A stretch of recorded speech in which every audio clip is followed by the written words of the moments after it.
औज़ुबिल्लाहिमिनश्शैतानिर्रजीम बिस्मिल्लाहिर्रहमानिर्रहीम।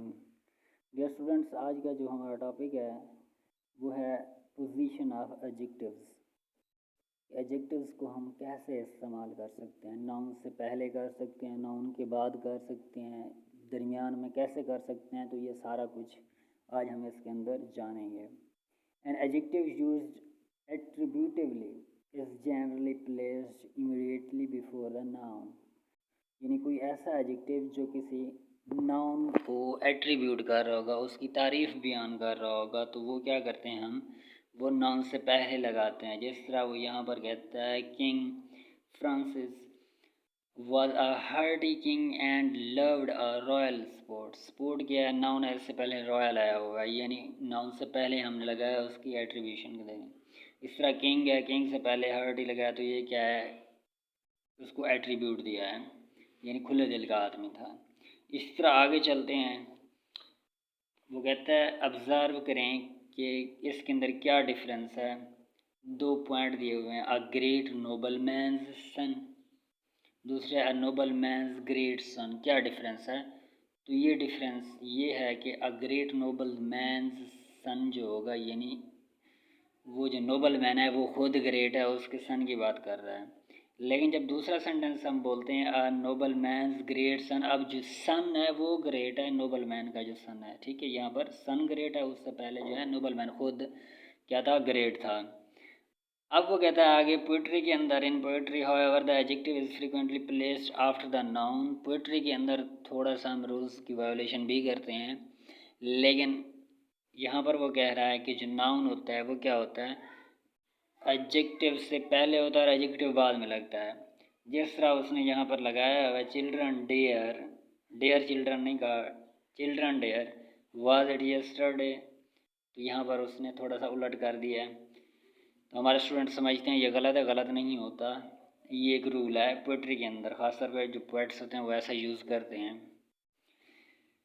Point number 96 के अंदर आते हैं, when several adjectives are attached to one noun they are sometimes placed after it for emphasis. अब वो कहता है जब एक नाउन होगा, याद रखें एक नाउन की बात कर रहे हैं, और उसके साथ हमने उसी की तारीफ़ें बयान की हों तीन चार, तो वो क्या होता है, वो नाउन के बिल्कुल क्या होंगी, बाद होंगी, वो सारी जो तारीफ़ें होंगी और क्या करेंगे, वो काम एम्फेसिस का काम करेंगी। जैसे कि यहाँ पर उसने सेंटेंस नंबर 2 दिया हुआ है, the king fearless and resolute. Fearless and resolute जो है ये एडजेक्टिव्स हैं, ये किसको एट्रीब्यूट कर रहा है, किंग को कर रही हैं, ठीक है। तो इसलिए ये जो होगा, नाउन किंग पहले आया हुआ, एडजेक्टिव्स बाद में आ गए। लेकिन ऊपर हमने पढ़ा था कि नाउन पहले आएगा, एडजेक्टिव पहले आएगा, नाउन बाद में, ठीक है। यहाँ पर नाउन पहले आया, एडजेक्टिव बाद में आया। पॉइंट नंबर 97 के अंदर देखें, when some words or phrase is joined to the adjective to explain its meaning, adjective is placed after its noun। ये सेम वही चीज़ है कि जब फ्रेज़ या कोई वर्ड होंगे जो एडजेक्टिव के तौर पे इस्तेमाल हो रहे होंगे, तो वो भी क्या होंगे, नाउन के बिल्कुल बाद लगेंगे। जैसे he was a man fertile in resources. अब फर्टाइल जो है, दरअसल ये क्या है, फर्टाइल इन रिसोर्सेज एक फ्रेज़ है, एडजेक्टिव फ्रेज़ जो कि मैन की वो कर रहा है, तारीफ़ कर रहा है, तो ये फ्रेज़ जो होगा ये भी क्या होगा, नाउन के बाद लगेगा। आगे चलते हैं, चैप्टर नंबर 13 के अंदर वेरी इंटरेस्टिंग टॉपिक है, ये सबको पता होना चाहिए, the correct use of some adjectives. ये मोस्टली सेकंड ईयर की करेक्शन के अंदर भी आता है, और वैसे भी आप कहीं भी पीपीएससी या एनटीएस देते हैं तो वहाँ पर भी ये चीज़ें पूछी जाती हैं, ये कॉमनली और टिपिकल क्वेश्चन होते हैं। सम एनी, दो वर्ड हैं, सम और एनी, ये दो वर्ड क्या करते हैं, कहाँ यूज़ होते हैं, टू एक्सप्रेस क्वांटिटी। सम भी क्वांटिटी के लिए होता है और एनी भी क्वांटिटी के लिए होता है, और डिग्री या फिर किसी डिग्री के लिए इस्तेमाल होते हैं। सम is used normally with affirmative sentences. Affirmative sentences कौन से होते हैं, जो पॉजिटिव सेंटेंसेस, सादे सिंपल डिक्लेरेटिव सेंटेंस होते हैं, उनके साथ लगता है। And any is negative and interrogative sentence. Any जो होता है ये सेंस भी नेगेटिव का देता है, और नेगेटिव और इंटरोगेटिव सेंटेंसेस के साथ इसको हम यूज़ करते हैं। अब देखते हैं ज़रा कैसे इसका यूज़। जैसे उसने 3 सेंटेंसेस दिए हैं, I will buy some mangoes. अब ये एफर्मेटिव सेंटेंस है ना, तो इसमें कोई सवाल पूछा है उसने, ना ही कोई नेगेटिव सवाल किया है। तो ये क्या है, I will buy some mangoes, मैं कुछ आम जो है ख़रीदूँगा। तो यहाँ पर क्या कह रहा है, सम जो है ये पॉजिटिव के तौर पे इस्तेमाल हो रहा है एफर्मेटिव सेंटेंसेस के अंदर। अब दूसरा जो है हमारे पास नॉट है, I will not by any mangoes. अब यहाँ नेगेटिव के तौर पे यूज़ हो रहा है, नॉट लगा दिया तो एनी लगाएंगे, यहाँ पर सम लगाएंगे तो गलत हो जाएगा।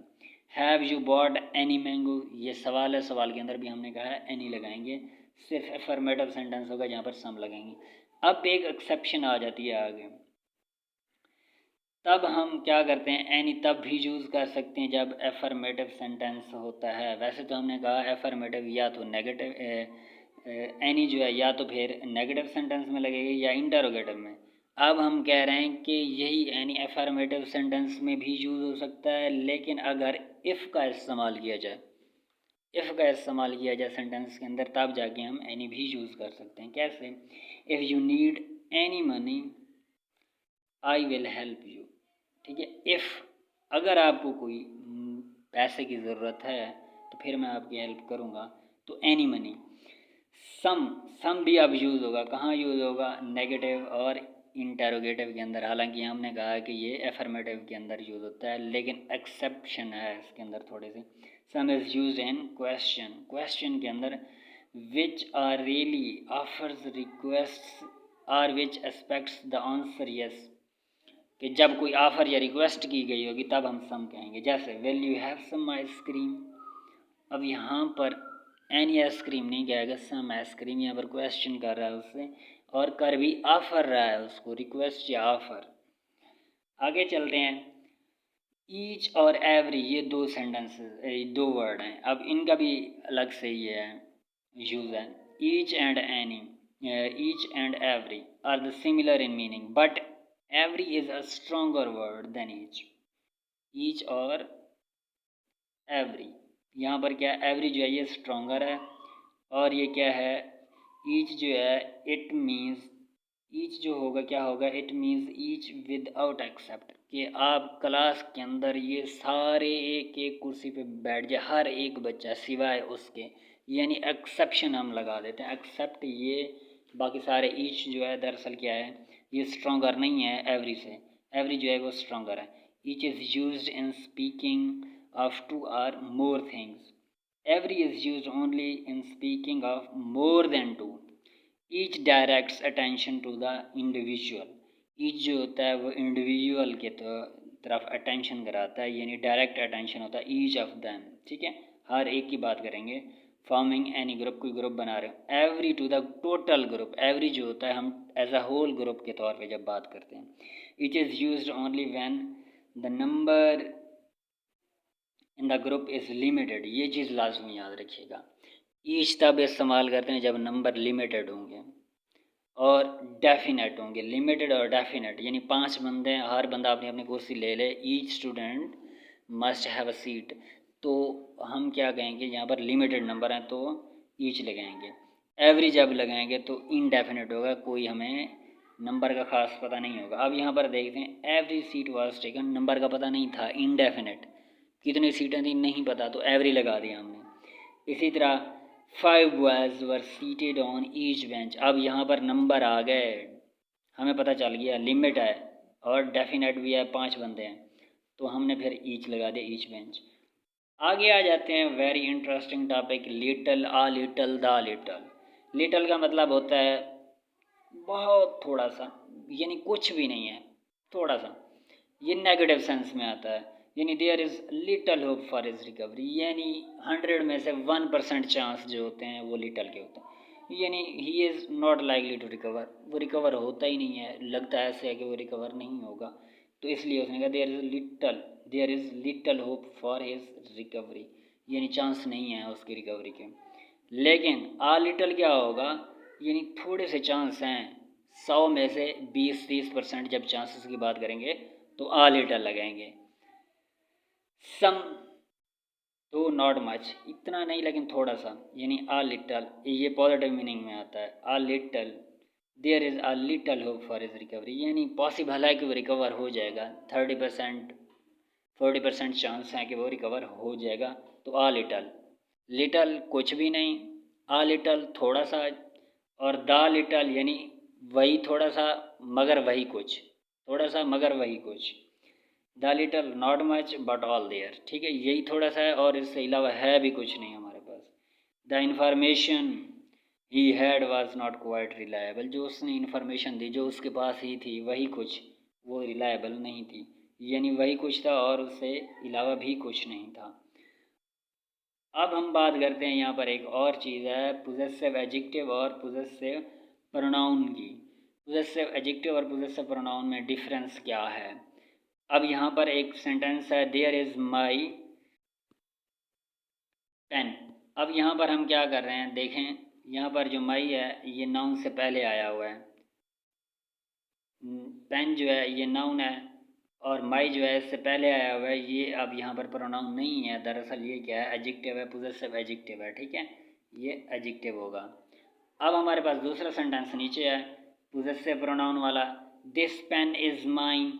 अब यहाँ पर जो माइन आया हुआ है ये क्या है, दरअसल ये पोजेसिव प्रोनाउन है, ये पोजेसिव एडजेक्टिव नहीं है और ना ही ये नाउन से पहले आ रहा है। ये डिफरेंस आपको लाजमी याद रखिएगा।